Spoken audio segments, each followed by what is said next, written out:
exciting, very exciting.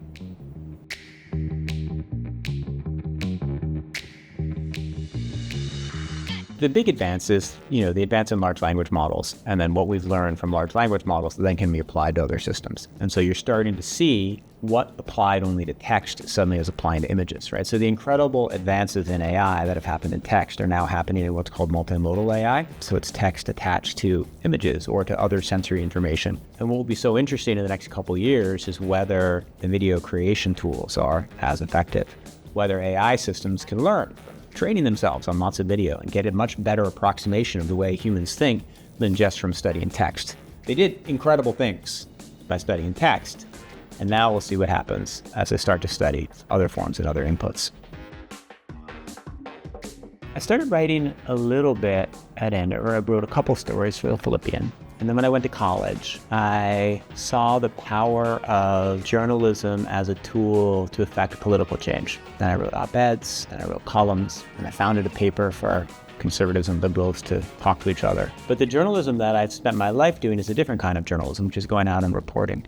And I think what happened is, whether it's Andover, whether it's college, showed me how wonderful it is to be curious about lots of subjects, to take lots of different classes, to constantly be learning. If you're in this constant class of learning and expanding your mind, and you're meeting people, and you're going places.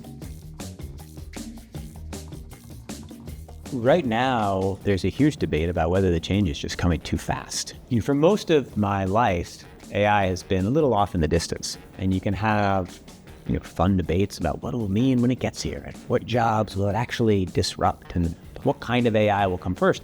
Now it's here. So the debates are we going to be able to withstand the speed of change that is coming for us? Will the benefits outweigh the costs? Will it make the world more equal? Will it make the world less equal? And then there are more specific debates. What happens when you take AI and instead of training it on data created by humans, you're training it on data created by other AIs? Will it make it degrade? Will it just make the training systems faster? And then what is the rate of change? The last couple of years, it's been crazy.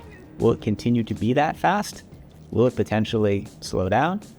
And then once you agree on that, then you start to extrapolate on what the effects of society are, and they're going to be wild no matter what.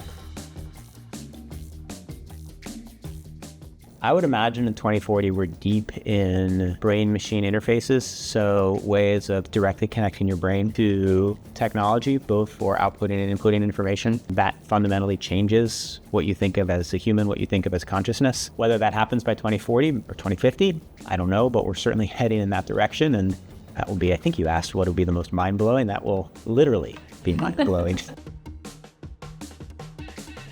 I learned a lot about curiosity.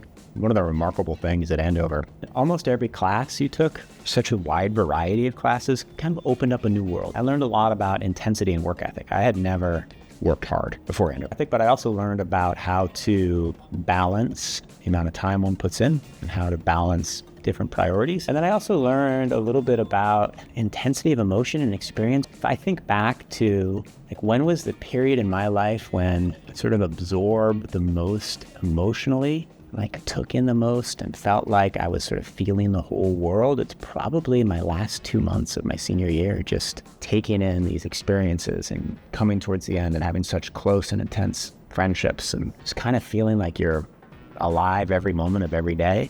And I look back at that period with, kind of wonder, and it's not like it taught me a habit or taught me a thing, but it just taught me a new way of being that in some ways I aspire to still.